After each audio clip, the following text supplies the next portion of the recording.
Ang lakas ng lineup ni Vivo this year. Matindi na ang mga specs ng mga phones nila. Not only focusing on camera and design, guys, ngayon, malupit na ang kanilang specs. 6,000 mAh battery, 44 watts fast charging, 1,000 nits, 90Hz bright display. At syempre, pogi pa rin yung kanyang itsura at maganda rin yung kanyang camera. This is the Vivo Y28. A phone that can take you further with its big battery and faster charging. But is it worth your money? Let's find out. Ako sabihin sa inyo watching Unbox Diaries. Why is this so good? Why is this so pogi? Why is this so very Unbox Diaries? Meron siyang color green. Ano pa ang laman? Ito na. Jelly case, quick start guide, warranty card, SIM ejector pin, USB Type-C cable, and of course, 44 watts fast charger included na the box niya. Now this is the gleaming orange. Gleaming phone ba to? Gleaming phone. Pang gleamers! Kaya kung gleamer ka, it's got that flowing glitter particle design at the back. May mga pag-glitter-glitter effect, parang sand to ha, no? Yung sand sa beach. Kumakalat sa likod habang tinatamaan ng ilaw. The colorway embodies the warmth of sunrise. Its surface glows like the morning sun, radiating a soft, luminous hue akin to a fashionable eyeshadow. Oh, wow. Pero guys, kung agitated na kayo sa akin, meron pa siyang agate green. No, tama na yung kalokohan, mag-review na tayo. By the way, the back is kind of glossy. Medyo ma-fingerprint magnet, pero hindi siya halata, no? Dahil sa kanyang color. Parang akala mo yung glitter na yung fingerprint. And the shape of the phone looks very trendy, no? Parang iPhone yung kanyang dating. Pati yung kanyang camera, ooh, very iPhone-like. Well, siguro, yun na. Boom! The back is flat. The sides are flat, which is also chrome finish. Ito po ay meron pang headphone jack. Nice. Pwede pang audio file. Okay, so sabi ni Vivo sa akin, malupit daw ang kanyang brightness. Okay, game.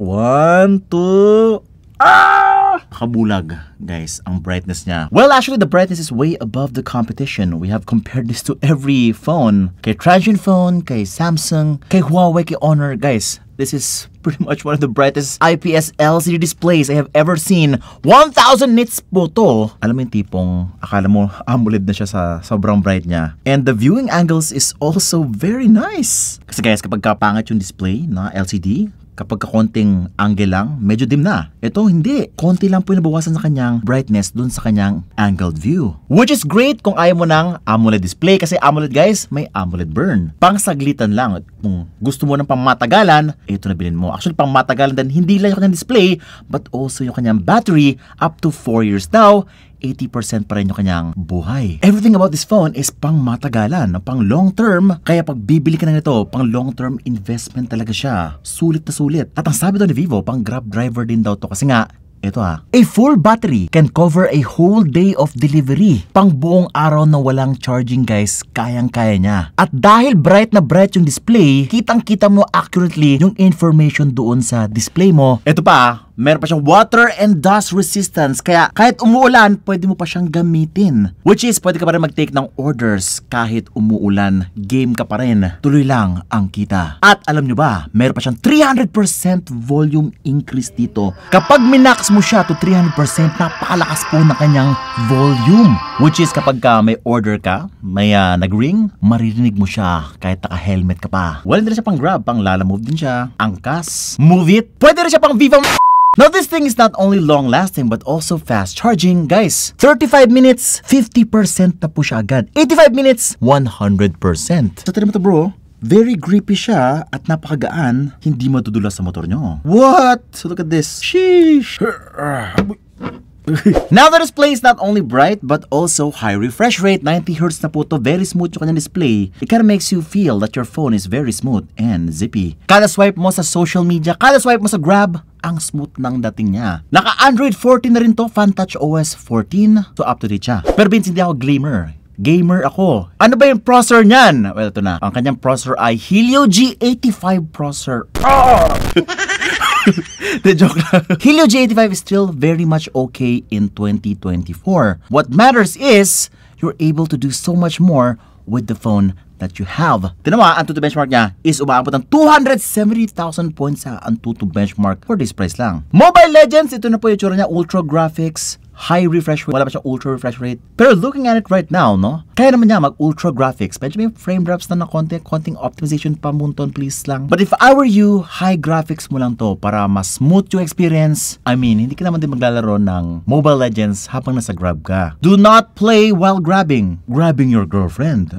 Yeah, boy. Tama na ang kalokohan. Let's go for the Call of Duty review na. Time to be serious here kasi Call of Duty na to. Mas pang seryoso kasi tong game na to. Etong game na to ay naka medium graphics, high frame rates. Ito po yung itsura ng gameplay niya. Overall, okay naman siya, no? Wala masyadong frame drops. Okay siya, very smooth naman siya. Pero don't expect to be super smooth like 60 FPS kasi hanggang high frame rates lang siya. So, pwede ka maglaro habang naghihintay ng next order mo. Now for Genshin Impact yun. Manage your expectations kasi mabigat talaga itong game na to. Hindi to pang entry-level phones. You will have to shell out as much as 15k pa para lang makalaro ng very smooth dito sa mga games na to. So, Vivo Y28 is just lowest graphics mo lang pero medyo nahihirapan pa siya. Well, actually kahit ano man entry-level phone, nahihirapan sa Genshin Impact. Very heavy game. Pero ito yung hindi siya nahihirapan. Sa camera! When it comes to camera, Vivo is really serious. They even have a partnership with Zeiss, one of the best camera companies right now, and lens maker. German. Diba? Dun galing. German. The specs of the camera is pretty serious. 50 megapixel, main sensor, 2MP, bokeh, 8MP selfie camera. Guys, these are the pictures that we got using the camera. Ito talaga na gusto ko kay Vivo. Sobrang ganda ng image quality. The moment you look at the pictures, alam nyo, I have reviewed so many phones from Infinix, Tecno, kay Xiaomi. They don't even come close to what this offers. Kung yung iba, very processed yung look. Ito, sobrang natural na tingnan. Walang OA na color dito. Dynamic range is just okay. Pero sa lighting na medyo, yun lang. No? Pag sobrang bright, medyo sabog na. Pero kapag tao yung subject, dito lang siya nagsashine. Not only is the image beautiful kapag tao yung subject, dahil napaganda siguro kanyang beautification. Sobrang effective kapag tao yung nakikita niya. You can say that this is the most pro-human camera that you have ever seen. Makatao talaga siya. Hindi ka magmukhang robot pixelated dito. Ito na yung selfie. Grabe, nakakapogi talaga. Nakaka-celebrity yung itsura kapag Vivo. Kaya love na love ko yung selfie ni Vivo. They are the best in selfie. Oh guys pag ibabalik to kay Vivo, huwag nyong ibigay pati yung pictures ko. Baka pag-agawan. This is 5K, okay? If you want. Kasi ba kasi bluish yung itsura ko dito kapag ka sa studio.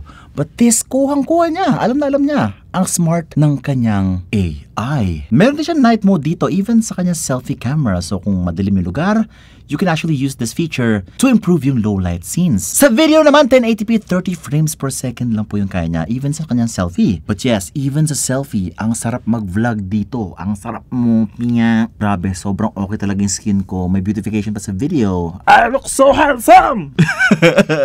Pero guys tinan nyo to. Meron po siyang dynamic light. This is the only dynamic light in the same price range. Super fun and intelligent. Meron pa siyang music rhythm flash. Kapag may party or concert, buksan mo lang yung dynamic light para meron kang enhanced sense of atmosphere. Maganda pang concert. Tapos guys, meron pa siyang flashing during notifications. When there are calls, messages, or app notifications, nagbiblink po siya immediately. Pero talaga, pinakamalupit niyang ginagawa, nagfa-flash po siya kapag ka nag-countdown taking photos. After mo i-press yung shooting button, nagpa-flash siya during countdown para ma-ready ka daw sa picture. Speaking of handsome, the price is very handsome. Ang Vivo Y28 ay 7,999 pesos yung 8128 yung 8256 9,999 lang. So naman, kung gusto maging pogi, guwapo, maganda, ito ang bilhin mo sa pangmatagalan. At kung Grab driver ka, itong piliin mo. Go get the Vivo Y28 now. Don't be Bobo, be Vivo.